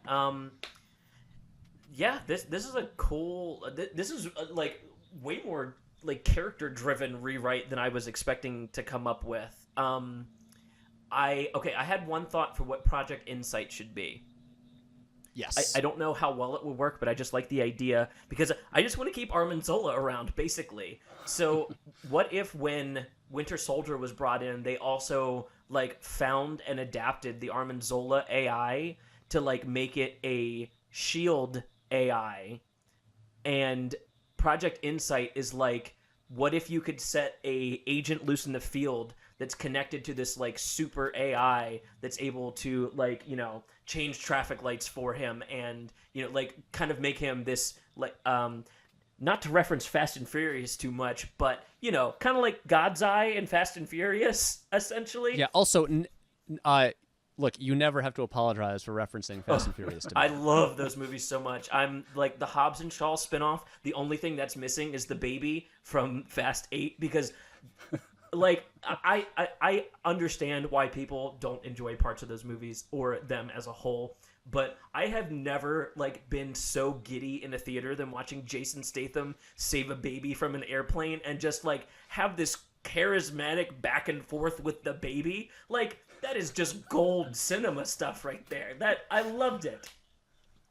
Same here. I just wish they would address the fact that he murdered I Han. know, isn't that weird? Like, and like the alternative is like either either Shaw doesn't get to stay part of the team if they bring it up again, or they hang a lampshade on it in a way that like really makes Han worthless, I guess. You know what I mean? Like, you can't just have a throwaway line like, "Hey, didn't you murder our friend in cold blood?" You know, no, like they can't just do that. Well, I mean, here's my thing with Fast 8. It's very simple. Yeah. I think, where you just don't invite him to the family barbecue at the end. Right. And then you have someone earlier, like when they propose like having him help, someone just say, "Wait a second, that's the guy who killed Han." That's all I really asked. And that was a like, quickie film rescue for Fast 8. But yeah, boom, done. How do you feel about Armin Zola's AI and Winter Soldier being like integrated to become Project Insight, where it's like a very like targeted, perfect kind of black ops thing, where like literally the AI's deleting security footage as it's appearing and stuff like that? I really like that, and which also means it sets it up so that Zola could come back in like a robot body. Oh yeah, in a future movie. Yeah, like I think that could work. Like the thing is, I like the way that they have it now, where he's like the one that reveals like the history of Hydra. You could even have a similar scene where just like where like after some action scene at like a Hydra base, they find like Zola in the computer, and he kind of like drops some exposition as well. Yeah. But I like your idea because it actually like factors more into the story. And yeah, no, I mean Zola has to stay. Yeah. Okay, Totally. I'm glad we're on the same page for this. All right. Yeah. With that, I've been thinking about for the last, I don't know, 20 minutes and trying to decide if I should even bring up. But Yes, always bring it up. Yes. Okay, so I've been thinking about Hydra and your reveal at the end. This is a small thing. Tell me what you think. What if instead of Hydra infiltrating S.H.I.E.L.D. throughout the process, what if S.H.I.E.L.D. has gone so far that Hydra is literally being reborn inside of it? Interesting. Explain. Yeah. So S.H.I.E.L.D., let's say in the past, Hydra got wiped out, right? But S.H.I.E.L.D. is now adopting not only Hydra technology, but literal consciousnesses, from Hydra days. Like, they're literally integrating and at the same time going to the same kind of extremes in the name of a different cause, but the same kind of extremes that Hydra did. It would be an easy jump to think that certain people inside of the organization kind of just went power hungry and were literally rebirthing the organization that they had wiped out in the past. I think that's a really interesting idea. I'm wondering how does it work? Like, if the main villain is going to be a Hydra representative, and like with a Red Skull reveal, how does that how does that work with Hydra being reborn in S.H.I.E.L.D.? Yeah. I mean, that's kind of why I've been mulling over this for 20 minutes. Right. Yeah, because I've been looking at the whole like Hydra thing as like a corporate takeover, literally like Disney buying out Fox as it's happening right now. You know, it's like they're not like S.H.I.E.L.D. has kind of gotten to the point now where they're a good organization, but they're also not willing to throw away good technology and good resources. So as they like destroy Hydra, they're like reintegrating parts of Hydra back into themselves, thinking that they're using it for good now. But if you're being led by someone that's a Red Skull fanatic, he might be pitching it as like, yeah, we're, reusing bad technology to do good, but in the back of his head he's going, and also like we've got a bunch of Hydra in us now, which is kind of dope. Right. I mean, look, honestly, that sounds to me like something to be explored in a future movie. Because all I'm really proposing is that maybe in the last scene, we see Pierce having a call with someone, maybe some shadowy figure, and then he ends the call by saying "Hail Hydra." Yeah. And then cut to black, roll credits. Oh yeah, I love that. I absolutely love that. Yeah. Especially if it doesn't get brought up specifically in Civil War. Like, you give it some time to gestate. Right. And that's of course the what's tricky with these movies, because there is sort of that big ongoing story to tell, and it's like, well, Captain America 3 would be the place to like further develop it, but then it gets taken over by like becoming an Avengers movie. And actually, yeah. So here's my rewrite. Make Civil War not Civil War. Just make it Captain America 3. I mean, I'm down for that idea, but I'm also one of the people that everyone yells at on Twitter for not liking Civil War.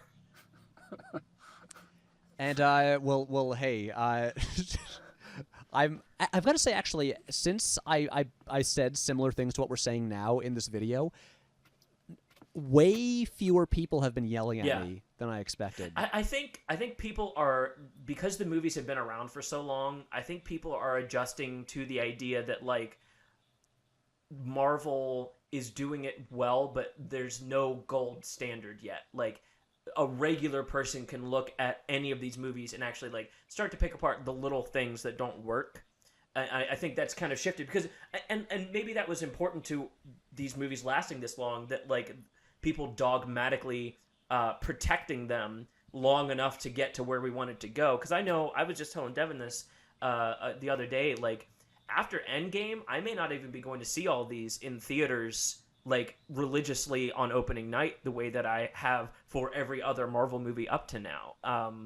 Like I want to see how Endgame plays out, and then like I want to see the movies eventually, sure, but I'm not. And I think a lot of people are getting to that point where it's like, you remember how like 5 years ago everyone was talking about superhero movie burnout?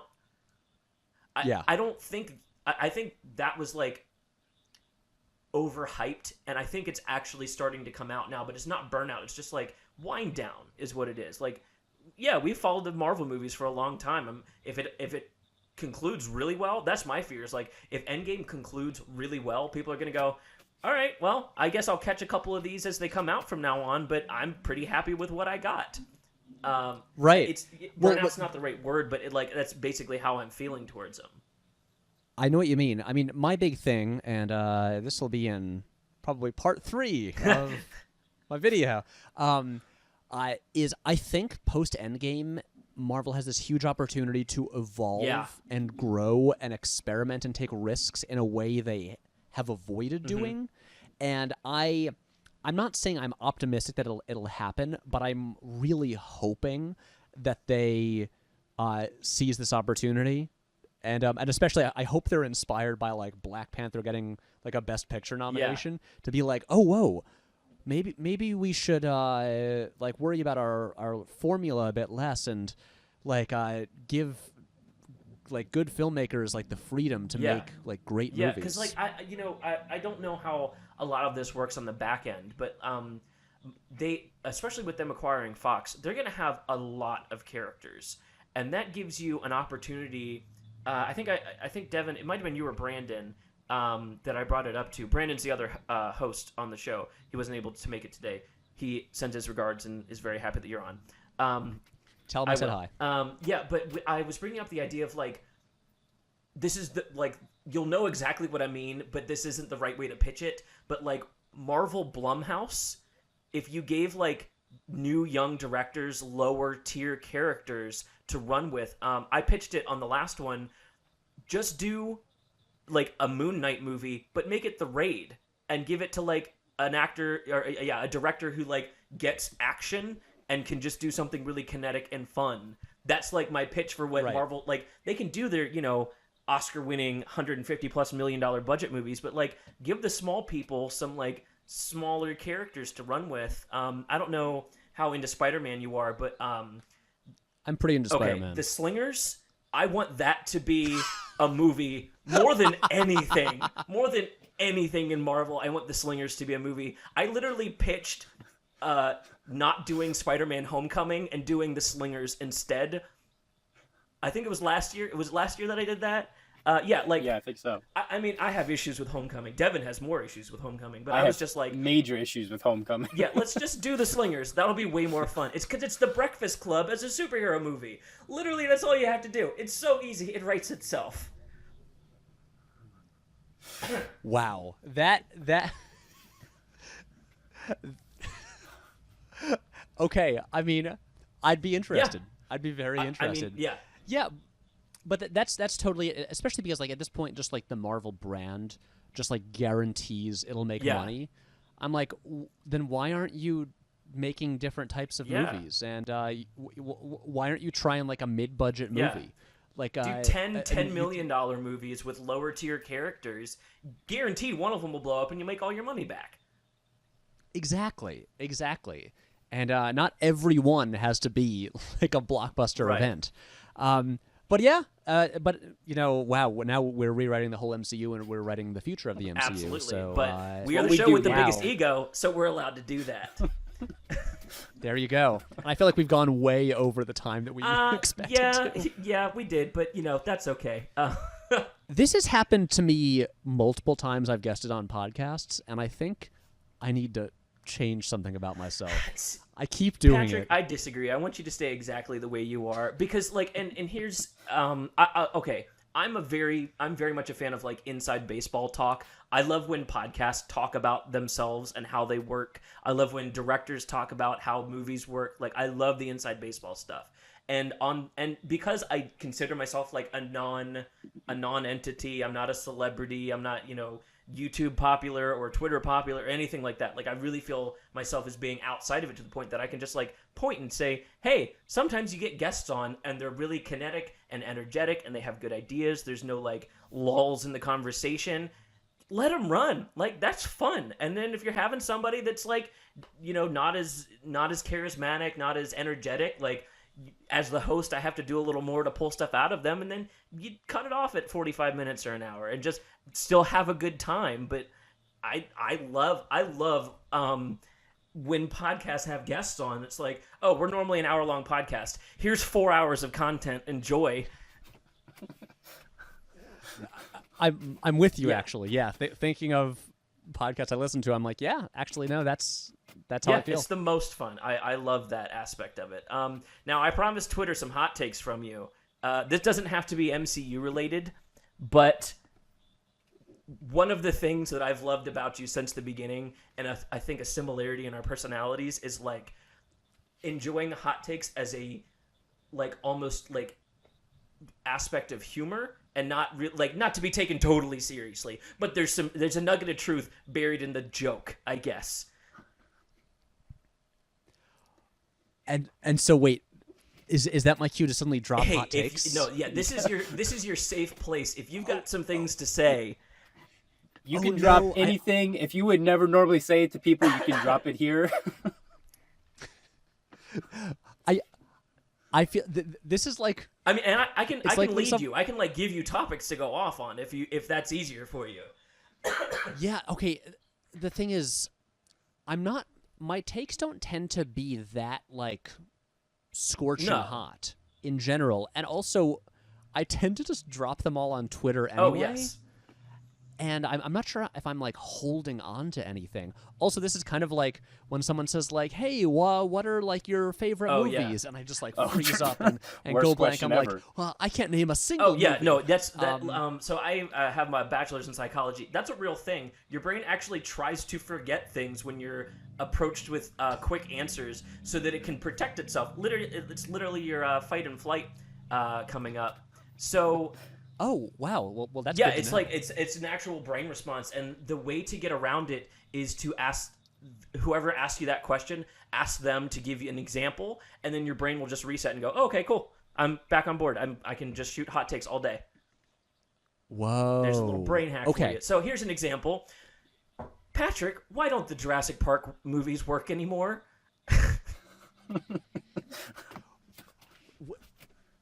You know the take that you're. Oh yes, up, right? yes I do. Yes I do. Yeah, I mean, I made a video about it. It's that weirdly, I can't believe it, but Fallen Kingdom turns out to be the first, the only necessary Jurassic Park sequel, and the first sequel to actually advance the concept of the first movie. Which, I mean, look, I didn't expect that to happen when I went in to see that movie. I expected garbage. Yes. And I mean, I'm still not sure it's a good movie, But there's a lot that's not good about it. But I think it's way more interesting and better made than I anticipated. Yeah, especially the latter half. There was some, man, there's some things that were said and done in the latter half of that movie that, like, I need to know, is that little girl part dinosaur? Is that what they were alluding to in that movie? Because I'm pretty sure it was. I don't think I misheard him. I'm pretty sure she's part dinosaur. I mean, I know not everyone reacted this way, but when there was the first hint that she was a clone, I was so excited. Oh man. Because look, Jurassic Park is not like a sacred cow. This is not a like a series that had like a string of masterpieces and oh no, we can't mess with it now. It is a great movie followed by a range of sequels, or like a string of sequels that range from okay to very bad. Yes. And so this is the time to go weird and crazy. I love with it. it. Okay, we're on the exact same page. Yes, absolutely. Yeah. So look, Fallen Kingdom, I appreciate for going buck wild. Oh yeah. And also having a director who knows how to like direct horror, which Colin Trevorrow does not. Okay, that's a good place to turn gears. How happy are you that J.J. Abrams has taken over for Episode 9 instead of Colin Trevorrow? I'm thrilled that anyone other than Colin Trevorrow is doing it. There's the hot take. But I don't think anyone was excited for him directing it. That's the thing. That's why I don't think it's that hot a take. Because I remember, like, the day that was announced, that he was removed from the movie, like, Twitter was just celebrations, just, like, everywhere. It was just, like, a party. Yeah. Like, thank God. Anyone else is doing it. Great. And it's like, I got a whole video about it. I don't know what Abrams is going to do, because Abrams is not a guy who likes to end stories. I wanted to ask you about that, actually, because I think you're more familiar with Abrams' work, especially after watching so much Felicity. To be clear, I watched all 84 episodes of Felicity. You need to put that in your like work resume. That's like an accomplishment. I know. My roommate still thinks I'm insane for doing that. Oh, just that? That's the only thing they think you're insane for? Yeah, I think that is the one, like, because he'd walk through the room and be like, why are you doing this? And I'd be like, I need to know. And also, I'm like kind of enjoying it because I like shows like this. So my question is, I guess this isn't as much a hot take anymore, but I'm curious for your opinion. Like, has Abrams stuck a landing before? Like, has he even had to? Yeah. That's, I guess I don't care enough to like research it to be like, oh, has he concluded things well? Because I remember Mission Impossible 3 was 3 his. Yep. And that, like, I think had the best villain of all of them that I've enjoyed so far. But I can't remember the end of the movie off the top of my head. I didn't watch Felicity, so I don't know how that ends. There's a time travel thing, right? Or something like that. Yes, the last 6 episodes of Felicity are about time travel. And which is weird because the rest of the show has nothing supernatural or science fiction at all. It's real out of left field. But like, if you look at especially if you look at his TV shows, he left Alias after 2 seasons. He left a whole lot of loose threads and a whole lot of mystery boxes for other people to try to figure out. He left Lost after 6 episodes. Which is, to me, funny that people would blame him for things that happened in, like, season 3 of Lost when he had nothing to do with them. But that was the thing. He would he's great at starting stories. He's great at creating and introducing characters. And he's not great at ending things. And the thing is, like, the first Star Trek I like, and it ends, and it does work. It's a nice tight little movie, and Kirk has a real arc, and then it sets up like, oh, they go on the 5-year mission at the end, and then weirdly the sequel then does the same thing. It's like he can't figure out how to like progress the story even, so they just give Kirk the same arc again. And then it like Super 8 is weird because the ending of that movie doesn't at all fit into like what was set up. Like, have you guys seen Super 8? Yeah. Weirdly, I recall that one. I weirdly recall the alien reminding me a lot of General Grievous from the third Star Wars movie, and going like, "What is happening now?" Well, the weird thing, and again, this is just my take on it. You're welcome to disagree. But the ending of Super 8 is so weird because the big climactic moment is the main character, the kid whose mom had died. He like lets go of this necklace of hers that he'd held on to as if like the end of his arc is this moment of him letting go of her. But through the rest of the movie, he has been like really well adjusted and has not been like hung up on her death. His dad has been, but he hasn't been. And so it's like an ending to a movie to a different movie that we did not watch. And it's weird. And then I mean the Force Awakens works because it's basically like the first it's following the same beats as A New Hope. And I like anyway, it more than A New Hope. That's my hot take. I like Force Awakens more than New Hope. That is a real hot take. Sorry. It's fine. I respect that. But I'm just so curious because this is not just like ending a movie. This is Abrams ending a long-running story. A thing that that's why I watch Felicity, because it's the only long-running story that he's ever ended, and it ends in the weirdest goddamn way you could possibly end it. And so I'm just like, I don't know what to expect. I'm so curious. I hope that this is the moment that Abrams suddenly like addresses these issues with his storytelling that he has basically like put off addressing for the past 20 years, and finally is like, oh, I've got to grow as a filmmaker now.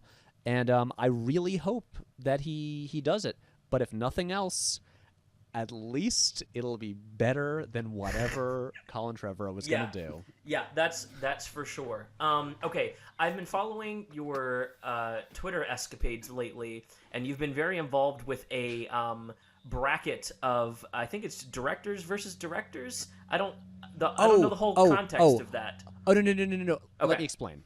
Okay, so this is... I love that you brought this up because I'm not involved in this at all. It's just it's a silly thing that I care about. Do you guys listen to the podcast Blank Check? I have not, but I remember watching that movie when I was a kid. Okay. Devin, do you listen to Blank Check? I think I've listened like one episode a while back during a explorative phase, and I got onto some other podcasts, and I never like went back. I need to. I just haven't. Well, take it. My take is it's one of like my two favorite podcasts, and it's my favorite movie podcast. I really love it, and they go through directors' filmographies, specifically directors who had like a big success early on in their career and were given a blank check to make whatever crazy passion project they wanted. Oh, interesting! I like that. And so it began actually as a Star Wars podcast, and then then they did like M. Night Shyamalan and the Wachowskis and like all these, and so what they started doing this last year. They do a March Madness bracket where you vote to figure out who the next director they'll cover is. And last year it was really fun to follow because the huge dark horse was Nancy Meyers, and she won. And then they recently covered the filmography of Nancy Meyers, which was a lot of fun.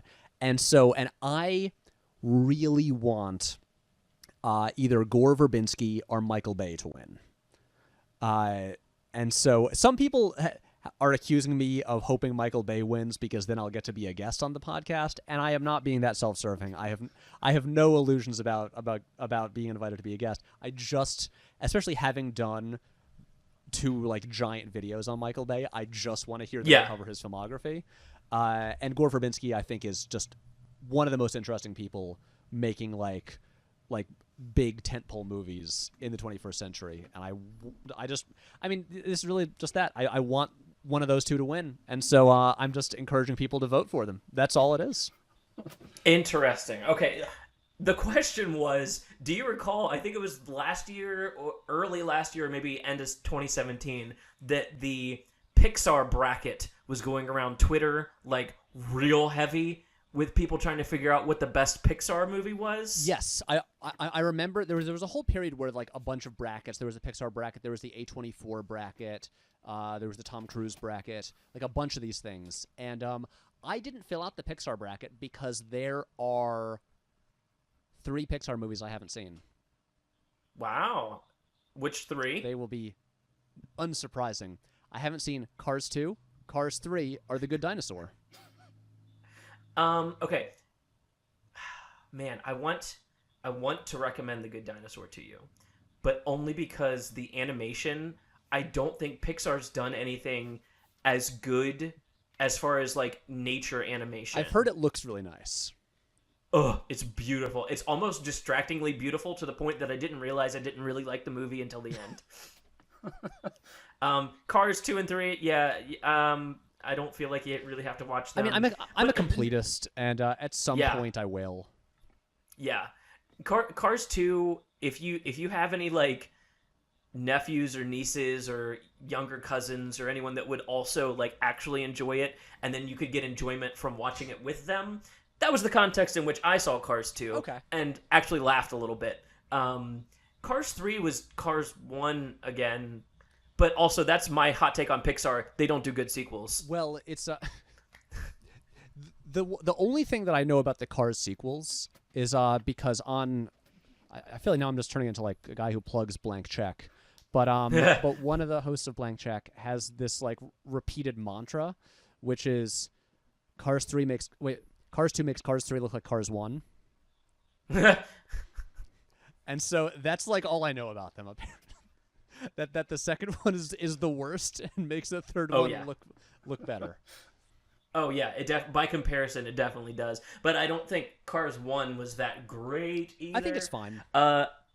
That's the one Devin had me fix last year, and it just turned into like a very esoteric questioning of like the ethics of that world where cars are alive.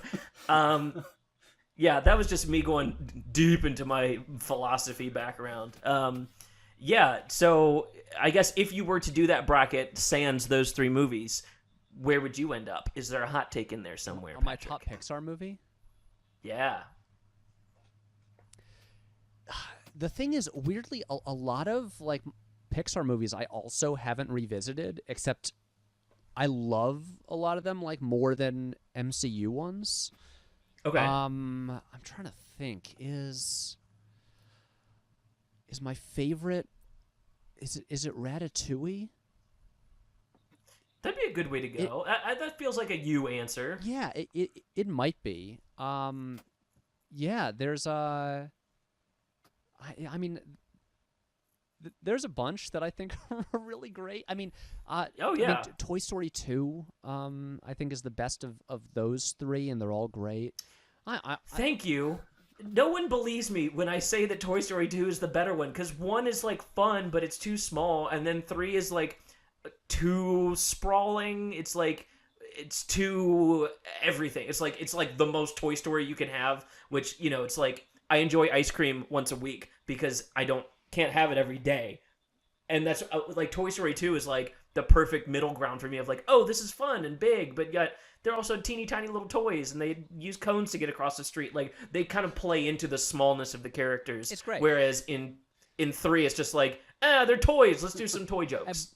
Also, but to be fair, 3 did reduce me to a sobbing mess in the movie theater. Oh. And it is literally one of only like 5 movies that has ever made me cry. Coco, Devin can attest. Coco was that one for me. Yeah. Like just tears, like not just one, just like multiple tears running down my face by the end of that movie. I mean, I get it. I totally do. Oh, Devin, you had a question you were going to ask. Yeah. Okay. When Seth was gone. Yeah. So okay, after listening to Josh Hartnett podcast, which I loved that idea, but my biggest question coming out of that: were you more disappointed by the fact that you went from being a non-fan of a character to this fan of a guy who had Well, okay, let me rephrase this so it's clear. You started out picking a random guy. By the end of the podcast, Pretty much. Yeah, by the end of the podcast, you guys clearly became fans of him as an actor. Are you more disappointed by the fact that his career was so lackluster, or by the fact that you didn't get him on the podcast? Although, fingers crossed that you still do. Exactly. So, yeah, we're more disappointed by just the lack of good movies, like after a certain point, and because I think we still have hope that we'll get him on the podcast. I did get a response from his publicist when I emailed her. It was a confusing response, but I got one. We're still gonna try, and especially because we're currently moving forward on like the new the relaunch of the podcast with a new name covering a new actor, and so I think like once we start once that's out, we're really like all about it. We'll resume our efforts to get Josh on the show, but yeah, I think it's just frustrating. To like we respect his choice to like stop doing like Hollywood studio films. Yeah. But we just wish there were more good movies. Yeah, I'll tell you what, for me, by the end of it, I was like, and the way you guys talk about this guy, I want to go watch all his stuff, but the way you talk about his movies, I do not want to watch those movies.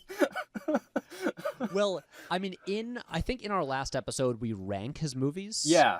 And so like our top 5 ones, and so it's worth like if you haven't listened to that one, check that one out, and you'll get the recommendations of what to actually like, what's worth watching. Yeah. What do you think is the most Josh Hartnett movie of his cinematography, or his filmography? You know the word, filmography. That's what I was trying to say. The most Josh Hartnett movie? Yeah. It's well, it's only his second movie, but him and The Faculty is such an instant like right out the gate movie star performance. Yeah. Like that's like he shows up there and like as with such a specific type. Yeah. That's like, I mean, he aged from like high school roles to adult roles in the span of like 3 years. And so, wait, actually, scratch that. The Virgin Suicides. Okay. The Virgin Suicides. Okay. It's his best movie. It's his best performance. It is truly. It's a role that I don't think any other person could play as well. Interesting. And I wish other filmmakers had used him as well as Sofia Coppola does there. I think it is. Yeah. I think The Virgin Suicides is like that's peak Josh Hartnett. Okay, all right. I know I just watched The Faculty recently. I have not seen Virgin Suicide, so that's on my list now. It's really good. Interesting. Okay. All right, so I want to wrap up shortly here because I don't want to take too much of your Sunday afternoon. I know you're editing Madman. Hey, this is like my little break. The video's out. I've already written most of the next one. I'm like ahead of schedule for the first time ever. Don't say that. Don't say that, because that's exactly when they get you. Devin and I have done a bunch of short film contests, and that's like the minute he and I sit down and say, "Oh, we're actually ahead. We're doing fine." Everything falls apart. Like it's guaranteed. I do know, but like knowing where, how far into like where in the schedule I was when I was this far ahead, when I had done this much work on part 1, I'm like doing great right now, and I'm still like writing a bit each day. But are you gonna keep the Charlie Brown framing device? No. Is that gonna continue through? No. Because if you're open to a suggestion, yes, please. I don't know if you're familiar, but there is a PBS show called Arthur. Oh. And if you guys did Arthur, I think I would die happy. Especially if everyone like wore ears. That would make it even better. But if you guys do Arthur, like, and that's a freebie for you. I will just take like full just satisfaction in the fact that you guys, and I know your audience would love it too. So if you're open to suggestions, Arthur is the framing device for part 2. So I obviously would have to do like the Arthur fist. Yes. Oh my God. Yes. Yeah. That is a really, really good idea. Yeah, actually, honestly, that's like the next thing to figure out, like what the framing device is, because the Charlie Brown one, there just like isn't anything else to do with it.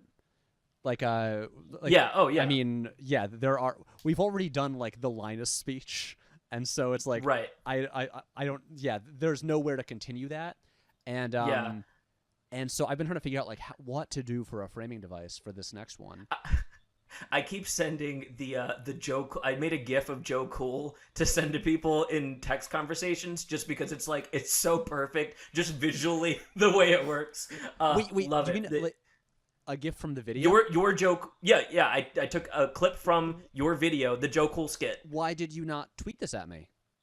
Oh, I will do that like as soon as we're done. Please. I'm sorry, I didn't realize. Yeah. Oh yeah. Yeah. It's perfect. It's such a great, like, I'm leaving this group conversation. That's what I've used it for. Like, because my family opens like a new group conversation every time they have to say something. They can't use the same one. So I'll be like, I'll be there on the second. Joe Cool out. And it's perfect. You just made my day. It's wonderful. It's one of those things where I always want there to be GIFs from the videos, but I'm always too lazy to do it. And so I'm just I hope people just make GIFs, and then it's done for me, and so oh my God, I'm so happy to know that exists, and then I'll be I'll definitely send that one along to you. Thank you. So okay, did I ask a question in there? Did that stem from a question? You asked if I was going to continue the Charlie Brown framing device. Oh yeah, okay. I did ask the question. I'm not a terrible host. Got it. Okay, so this is actually like the inside baseball thing again. You want to be like a director, like you want to do it for real. Am I misunderstanding? Like, I guess the question is, what is your goal? What do you want to do with your life? So as much as I don't like, publicly stating like my big goals, just because it can point out like how far away I am from like doing what I really want to be doing. But the goal has always been to direct movies where I don't have to pay for them out of my own pocket. Let's put it that way. Oh yeah, I feel that. Yeah, and the whole reason that I started on YouTube in the first place, which I started doing in 2011, so that was a long time ago, and the whole reason was basically to be able to make stuff and then reach a wider audience, and the hope always that like, hey, maybe someone will see it and give us opportunities to do it on a larger scale, and I mean, I'm very happy that I am currently able to make a living just making YouTube videos, and I have an audience. Oh, for sure. For all that stuff. For sure. But yeah, it's not that I'm desperate to like get the hell out of here and move on to better stuff. But I do kind of look at this as like I hate to say stepping stone, but this is like a route toward getting to hopefully like direct like TV and movies and basically things that have budgets. Yeah, for sure. Okay, so this is a question that I like to ask people who fancy themselves directors. If your like life projected in a similar way to Peter Jackson, what would your Lord of the Rings trilogy be? Like, what is your, like, and yet not holding you to it, obviously, but is there anything that, like, a story or a comic or a game or anything like that sits on you in a way that was like, man, if I got blank checked, replug, that's right, coming from Seth on that one. If you got blank checked, what would you do? Like, what would your Lord of the Rings trilogy be? So we're talking adaptations. Yes, yeah, adaptations, because I wholly believe that there are, like, more stories to be told, but yeah, let's say specifically, like, a large saga adaptation type thing. Right, that also makes it easier than, like, I don't really want to just like pitch original ideas. Oh yeah, no, that's too hard. That's and, too hard. oh, right, and also I like to hold on to them. Oh yeah. But I mean, I've said this I think before, but my one like dream large scale adaptation would be a live action Batman Beyond movie. Oh yeah, yeah. I brought that up when I first invited you on the podcast. Oh, I thought you were like teeing this up. I thought you just knew I was gonna answer with that. No, I didn't. Actually did not know that was like your I know that's one you've brought up before. I did not know that was like that's your Peter Jackson trilogy. All right, yeah. I'm even more interested now. It is, and to be clear, I don't have like an entire story for a trilogy mapped out, but it's funny because I had this realization back in 2012. I was talking to a friend and about like, I think. This was okay. So Dark Knight Rises, 2012. Yeah, this was a few months before Dark Knight Rises came out, and just I think talking about like future Batman movies. I remember saying like I don't know if I'd want to direct like as much as it used to be like my dream when I was a kid. Like I was like I don't know if I want to direct a regular Batman movie because it just there's so much pressure because it'll just be compared to like The Dark Knight and stuff like that, and there's like, the shoes are so big they have to fill. And I was like, you know what I would want to do is Batman Beyond, and here's the thing. And so I grew up with Batman Beyond. I remember I was a kid when it premiered in like was it 99? Yeah, that sounds about right. Yeah, and I remember watching the premiere of the first episode, and I love the like Bruce Timm verse. Mm-hmm. Like Batman, Superman the Animated Series, Justice League Unlimited, all of those. Batman Beyond is actually my least favorite of those. Sure. I like it a lot, but for me, it never outside of the pilot and Return of the Joker, I don't think it ever quite reaches. It doesn't have like the great episodes that the others do. Yeah. But the premise, I think, is incredible. And sure. And I realize that it combines so many things that I happen to really like. And so I'm like obsessed with futuristic cities and movies. And sure. So this is basically just what movie do you think has the best futuristic city? Not to cut you off, but that's a tough question because like I love Blade Runner, but I also love Brazil. And I love Neo Tokyo and Akira. And and what's great about Batman Beyond is it I've ever like the whole reason I am like this and I'm into all the stuff that I'm in, the whole reason I'm into movies and comics is because my parents showed me the 1960s Batman movie when I was 5 years old. So Batman specifically is like the beginning of all of this for me. And so this takes Batman, but it basically puts him in the Blade Runner city. But this Batman is also pretty much Spider-Man. Yeah. And, like, so many of his villains are, like, largely inspired by Spider-Man villains. He's, like, has similar, like, character dynamics and, like, similar supporting cast to Spider-Man. And he's a teenager. And I love the... it also perfectly illustrates the whole, like, the legacy theme of a lot of DC comics, which I really like. And like passing the mantle down to someone, and I love having like look. Also, you've seen the Batman Beyond pilot, right? Oh yeah. I'm very familiar with the series. That opening where Bruce Wayne resorts to picking up the gun, and the moment that he realizes that he can't do this anymore, and then he just shuts the lights off in the cave, is such a beautiful piece of storytelling, and it's so efficient, and I want to just like take that, just use that, and I love the idea of him like like old Bruce Wayne, like his relationship with Terry McGinnis, and but it's like so you've got Batman, but as Spider-Man in the Blade Runner city, and there's Akira-style biker gangs. You literally have like the Joker's gang is the clown gang from Akira, and then it's also a teen drama, and I have this huge weakness for teen dramas.